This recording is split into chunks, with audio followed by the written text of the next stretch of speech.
അപ്പോൾ വീണ്ടും നമ്മൾ ലോൺ ആപ്പിലേക്കാണ് പോകുന്നത്. അതായത് നിതിൻ രാജിൻ്റെ ജീവനെടുത്ത് ലോൺ ആപ്പാണെന്നുള്ള വാദത്തിൽ പോലീസ് ഉറച്ചു നിൽക്കുന്നു. അതിനൊപ്പം തന്നെ ഇപ്പോൾ നമുക്ക് ഇന്നലെ വിഷ്ണു എന്ന് പറഞ്ഞൊരു കോഴിക്കോട്ടെ അല്ലേ, അതിനെ കാണാതായി. ഈ ലോൺ ആപ്പിൽ നിന്ന് കണ്ടെത്തി തിരിച്ചു വരികയും ചെയ്തു. ലോൺ ആപ്പിൽ നിന്ന് ലോൺ എടുക്കുമ്പോൾ RBI അപ്രൂവ്ഡ് ആയിട്ടുള്ള ലോൺ ആപ്പുകളുണ്ട്. നമ്മളത് ഒന്ന് ജസ്റ്റ് ഗൂഗിളിൽ സെർച്ച് ചെയ്താൽ തന്നെ നമുക്ക് കുറച്ച് ആപ്പുകളുടെ പേര് നമുക്ക് അതിൽ കാണാൻ പറ്റും. പിന്നെ അതിലൊക്കെ തന്നെയാണെങ്കിലും നമ്മൾ ഈ ബാങ്കിനെ ഈ ഇത്ര ആപ്പുകളെ വ്യത്യാസം എന്ന് വെച്ചാൽ നമ്മൾ ബാങ്കിൽ പോയി കഴിഞ്ഞാൽ നമുക്കറിയാം, ലോൺ എടുത്തിട്ടുള്ളവർക്കറിയാം, നമ്മൾ ഒരു ലോൺ ചെറിയൊരു എമൗണ്ട് ആണെങ്കിൽ പോലും ഒരു ലോൺ എടുക്കാൻ ചിലപ്പോൾ നമ്മൾ ഒരു 3-4 പ്രാവശ്യം ചിലപ്പോൾ ആ ഒരേ ആവശ്യത്തിന് വേണ്ടി മാത്രം നമ്മൾ ചിലപ്പോൾ ബാങ്കിൽ കയറി ഇറങ്ങേണ്ടി വരും. പേപ്പേഴ്സ് എല്ലാം കൊടുക്കേണ്ടി വരും. അപ്പോൾ ഇതെല്ലാം കൊടുത്തിട്ടും ചിലപ്പോൾ കിട്ടിയെന്നും വരത്തില്ല. അങ്ങനെ ഒരു പ്രശ്നമുണ്ട്. പിന്നെ ഇത് വെച്ച് നോക്കുമ്പോൾ ലോൺ ആപ്പുകളെ സംബന്ധിച്ച് വളരെ പെട്ടെന്ന് തന്നെ ഈ പൈസ കിട്ടുന്നു എന്നുള്ളതാണ് സാധാരണക്കാരായിട്ടുള്ള അല്ലെങ്കിൽ പൈസയ്ക്ക് അത്യാവശ്യപ്പെട്ട് നിൽക്കുന്നവർ മുഴുവൻ ഈ ആപ്പിന്റെ പിന്നാലെ പോകാനുള്ള ഒരു കാര്യം. പിന്നെ ഈ പറഞ്ഞ ഈ അപ്രൂവ്ഡ് ആയിട്ടുള്ള ആപ്പുകൾ അതിലും ഈ വേരിഫിക്കേഷനും കാര്യങ്ങളൊക്കെ ഉണ്ട്. പക്ഷേ എനിക്ക് തോന്നുന്നു ആ വേരിഫിക്കേഷൻ പലർക്കും അതിലും പറഞ്ഞിട്ടുള്ള ക്വാളിറ്റി അല്ലെങ്കിൽ അതിനനുസരിച്ചുള്ള ക്വാളിറ്റികൾ അവർക്ക് കാണത്തില്ലായിരിക്കാം, അല്ലെങ്കിൽ യോഗ്യത കാണത്തില്ലാവാം. അപ്പോൾ അതുകൊണ്ടായിരിക്കും ഇത്തരം വ്യാജ ആപ്പുകളുടെ പിന്നാലെ പോകുന്നു എന്നാണ് തോന്നുന്നത്. പിന്നെ ചില ആപ്പുകളുണ്ട് ഇതിൻ്റെ ഈ RBI അപ്രൂവ്ഡ് ആയിട്ടുള്ളതിൻ്റെ തന്നെ വ്യാജൻ. ഇപ്പം നമ്മൾ ഈ ഈ അഡിഡാസിന്റെ പേര് പറയുമ്പോൾ അബിബാസ് എന്ന് പറഞ്ഞ വ്യാജനുള്ളത് പോലെ ഇതിനും വ്യാജന്മാരുണ്ട്. അപ്പോൾ ഈ ഒരു അക്ഷരത്തിലൊക്കെ ആയിരിക്കും ഇതിന്റെ വ്യത്യാസം നിൽക്കുന്നത്. അപ്പം ചിലപ്പോൾ നോക്കുമ്പോൾ നമുക്ക് ഇത് തന്നെയാണെന്ന് തോന്നും. പക്ഷെ അത് ചിലപ്പോൾ മറ്റ് വ്യാജ ആപ്പുകൾ അങ്ങനത്തെ കുറേ സംഭവങ്ങൾ റിപ്പോർട്ട് ചെയ്തിട്ടുണ്ട്. അപ്പം അങ്ങനെ ഇതിനുള്ളിൽ മറ്റൊരു കെണി ഒളിഞ്ഞിരിപ്പുണ്ട് ഈ അപ്രൂവ്ഡ് എന്ന് പറയുമ്പോഴും. അതിനകത്ത് തന്നെ നമ്മൾ ലോൺ എടുക്കുമ്പം എന്തായാലും അതിൻ്റെ ഒരു ഏറ്റവും ഇഷ്ടം നല്ലപോലെ പഠിച്ചിട്ട് മാത്രമേ തലവെക്കാൻ പാടുള്ളൂ എന്നാണ് എൻ്റെ അഭിപ്രായം. ഈ 2 തരം ആപ്പുകളുണ്ട്. അതായത് അപ്രൂവ്ഡ് അല്ലാത്ത ആപ്പുകളുണ്ട്. അപ്രൂവ് അല്ലാത്ത ആപ്പുകളുടെ ഒരു പ്രവർത്തന രീതി എന്താണെന്ന് ചോദിച്ചു കഴിഞ്ഞാൽ, നമുക്ക് ഇങ്ങനെ മെസ്സേജ് വരും, നമ്മളിതിൽ ആപ്പ് ഇൻസ്റ്റാൾ ചെയ്യണം.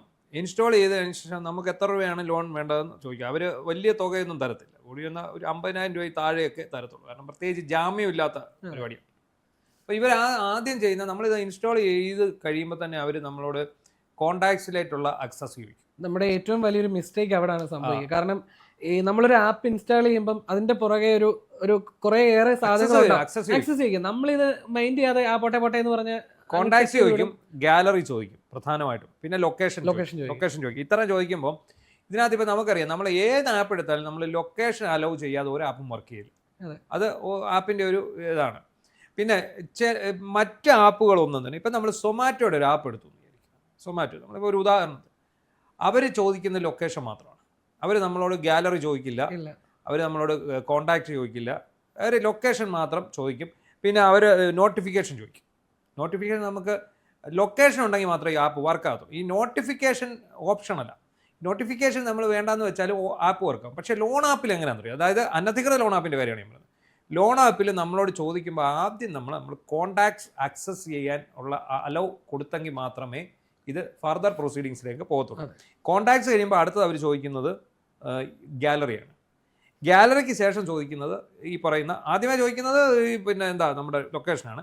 അതിനുശേഷം ഇത്രയും കാര്യങ്ങൾ മസ്റ്റാണ്. ഇത് 3ഉം നമ്മൾ ആക്സസ് ചെയ്യാൻ അവർക്ക് കൊടുത്തെങ്കിൽ മാത്രമേ നമുക്ക് ലോൺ അനുവദിക്കും. നമ്മൾ എപ്പോൾ ആപ്പ് ഇൻസ്റ്റാൾ ചെയ്ത് ഇതിന് 3നും അലോ കൊടുക്കുന്നോ ആ നിമിഷം തന്നെ നമ്മൾ അവരുടെ കയ്യിലായി കഴിഞ്ഞു. കാരണം നമ്മുടെ ഡാറ്റാസ് മാത്രമല്ല നമ്മളുടെ കോണ്ടാക്ട് ലിസ്റ്റിലുള്ള മുഴുവൻ ആൾക്കാരുടെയും ഡാറ്റാസ് അതിലേക്ക് പോവുകയാണ്.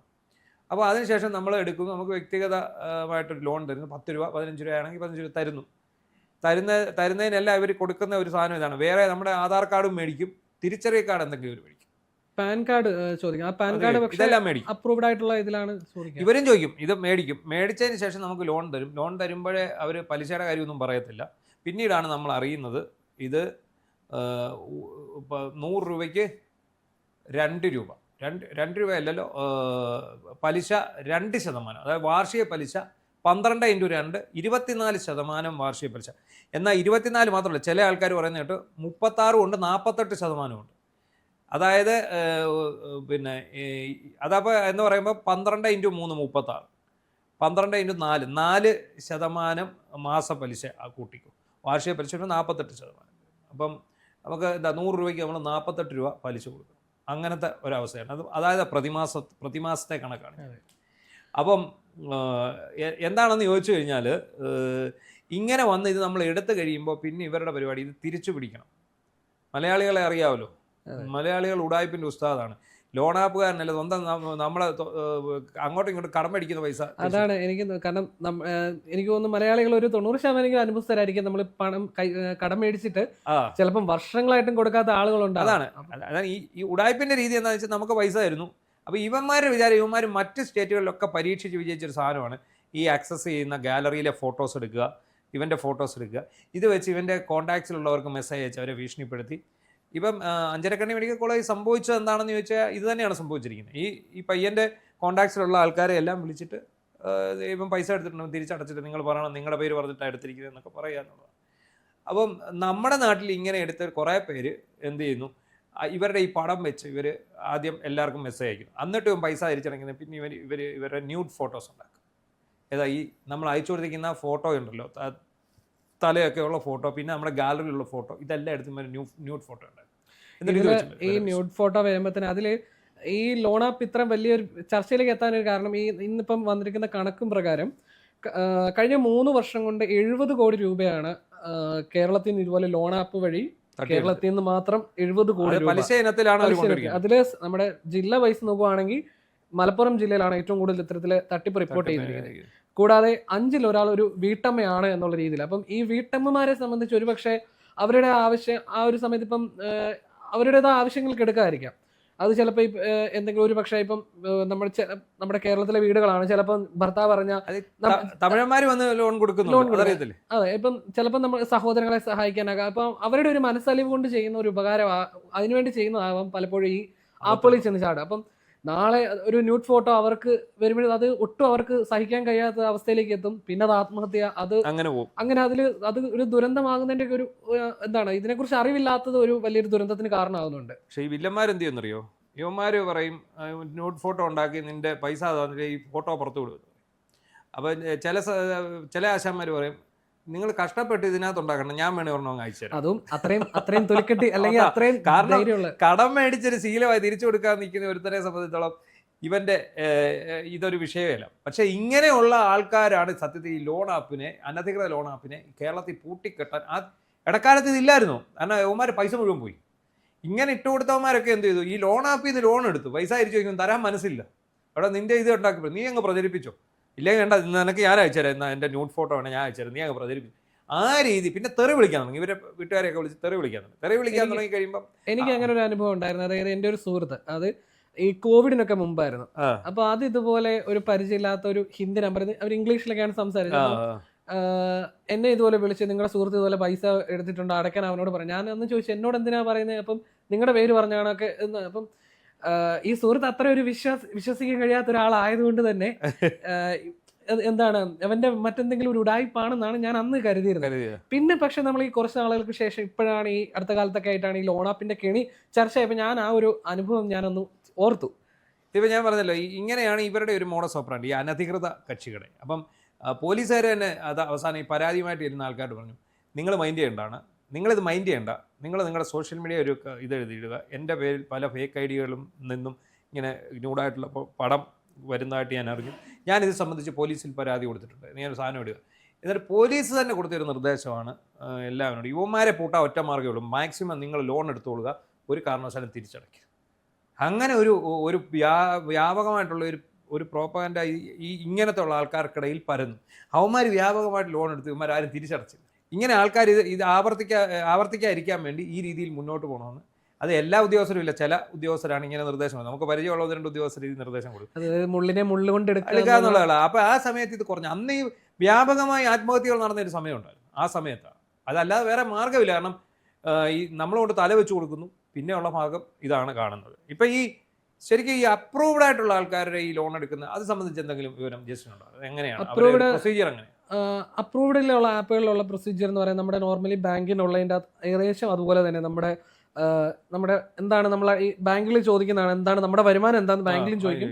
അപ്പോൾ ഈ ആപ്പിലും ചില അപ്രൂവ്ഡ് ആയിട്ടുള്ള ചില ആപ്പുകളിൽ അത് ചോദിക്കും. പിന്നെ ഈ പറയുന്ന പോലെ വരുമാനത്തിന്റെ സ്രോതസ് നോക്കും. പിന്നെ നമുക്ക് അതിൽ തന്നെ പലിശ കാര്യങ്ങളൊക്കെ വ്യക്തമായിട്ട് അതിൽ തന്നെ അപ്രൂവ്ഡ് അതിൽ തന്നെ എല്ലാം പറയും എങ്ങനെയാണ്, എത്രയാണ് പലിശ, എത്ര മാസം കൊണ്ടാണ്, എന്താണ് ഒരു മാസം അടവ് വരുന്നത്, അങ്ങനെ എല്ലാം കണക്കും ക്ലിയർ ആവും. അപ്പം മറ്റ് അപ്രൂവ്ഡ് അല്ലാത്ത ആപ്പുകളിലെ വ്യത്യാസം അതാകാം. കാരണം അതിലെന്താ എങ്ങനെ നമ്മൾ അറിയുന്നില്ല, പൈസ കിട്ടുന്നു, ഇടുന്നു. പിന്നെ ഇതിൽ വേറൊരു കാര്യം എന്ന് പറഞ്ഞാൽ, ഈ ഇപ്പം നിതിൻ രാജിന്റെ മരണത്തിൽ പറഞ്ഞൊരു കാര്യമുണ്ട്. 15,000 രൂപയാണ് ആ പയ്യൻ ലോണിന് വേണ്ടി ശ്രമിച്ചത്, പക്ഷേ 10,000 കിട്ടിയുള്ളൂ എന്ന് പറയുന്നത്. അപ്പോൾ 5,000 രൂപ ഇവർ പ്രോസസ്സിങ് അത് ഇതെന്നൊക്കെ പറഞ്ഞ് കട്ട് ചെയ്യും. പക്ഷേ എല്ലാ നമ്മൾ ഇങ്ങനത്തെ ലോണിലെ എല്ലാ കേസുകളിലും പ്രോസസ്സിങ് എന്ന് പറയുന്നൊരു പരിപാടി ഉണ്ടെങ്കിലും അതിൽ ഇത്രയും വലിയൊരു തുക ഒരിക്കലും കട്ട് ചെയ്യുന്ന ഒരു സംഭവം ഇല്ല. അതിപ്പം ബാങ്കിലാണെങ്കിലും അപ്രൂവ്ഡ് ആപ്പുകളിലാണെങ്കിലും അതിലൊരു നിശ്ചിത എമൗണ്ട് എന്നുള്ളതേ ഉള്ളൂ. അപ്പം അങ്ങനെ ഒരു വ്യത്യാസം ഈ ആപ്പിലുണ്ട്. അങ്ങനെ അതാണ് അതിൻ്റെ ഒരു രീതി. പിന്നെ നമുക്ക് ഈ പറഞ്ഞ പോലെ നമ്മളിപ്പോൾ ഒരു ആപ്പാണ്, ഇപ്പോൾ ഏതെങ്കിലും ഒരു ആപ്പ് നമ്മൾ കണ്ടു, ആ ആപ്പിനെ കുറിച്ച് നമുക്കൊന്ന് ഗൂഗിളിൽ സെർച്ച് ചെയ്യാം. അല്ലെങ്കിൽ ഗൂഗിളിൽ സെർച്ച് ചെയ്താൽ തന്നെ 100% ഷുവർ ആണോന്നില്ല, എന്നാലും നമ്മൾക്ക് അതിൻ്റെ ഒരു ഏറെക്കുറെ ഒരു ധാരണ നമുക്ക് അതിൽ നിന്ന് കിട്ടാം. പിന്നെ RBI അപ്രൂവ്ഡ് ആണോ എന്ന് ഏറ്റവും മെയിനായിട്ട് ചെക്ക് ചെയ്യേണ്ട ഒരു കാര്യം RBI അപ്രൂവ്ഡ് ആണോ എന്നുള്ളതാണ്. ഇപ്പം ഈ ഒരു വിഷയം വരുമ്പോഴും അതിനകത്തൊരു പരിഹാര മാർഗമായിട്ട് പറയുന്നത് എന്താണ്, മാക്സിമം ചിലരോട് പറയുന്നത് എടുക്കാതിരിക്കുന്ന വഴി ഒഴിവാക്കാൻ കഴിയുമെങ്കിൽ അങ്ങനെ, അല്ല എടുക്കുന്നുണ്ടെന്നുണ്ടെങ്കിൽ അത് RBI അപ്രൂവ്ഡ് ആണോ എന്ന് നോക്കുക എന്നുള്ളതാണ് പരിഹാര മാർഗമായിട്ട് പറയുന്നത്. അപ്പോൾ അത് കൃത്യമായിട്ട് ഈ RBI അപ്രൂവ്ഡ് ആയവർ ഈ പണം തിരികെ മേടിക്കാനായിട്ട് അവർ എന്തെങ്കിലും ഇതുപോലെയുള്ള കുടുക്കുവഴികൾ എന്തെങ്കിലും നോക്കുന്നുണ്ടോ?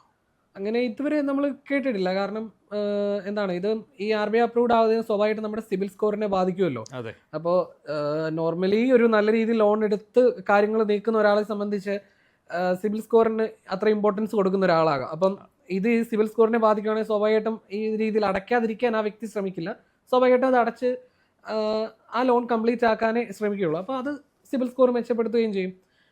എന്തായാലും ഇത് വലിയ ആപ്പ് തന്നെയാണ് ഈ ലോൺ ആപ്പ് എന്ന് പറയുന്നത്. അത് ഏത് രീതിയിലാണെങ്കിലും നമ്മൾ എടുക്കുന്ന ഓരോ കടങ്ങളും നമ്മളെ ബാധിക്കുന്നതാണ്. പക്ഷേ ഇതുപോലുള്ള ഉടായ്പകളൊക്കെ വന്നിട്ട് ഭീഷണിയിലേക്ക് മറ്റു കാര്യങ്ങളിലേക്ക് നീങ്ങുമ്പോൾ മാത്രമാണ് ഇങ്ങനെയുള്ള പ്രശ്നങ്ങൾ ഉണ്ടാകുന്നത്. അതുകൊണ്ട് തന്നെ ഈ ലോൺ ആപ്പിൻ്റെ കെണിയിൽ കഴിവതും പോയി ചാടാതിരിക്കുക എന്നുള്ളത് മാത്രമാണ് ഇതിനകത്തെ, പ്രത്യേകിച്ചും സ്ത്രീകളും യുവാക്കളും.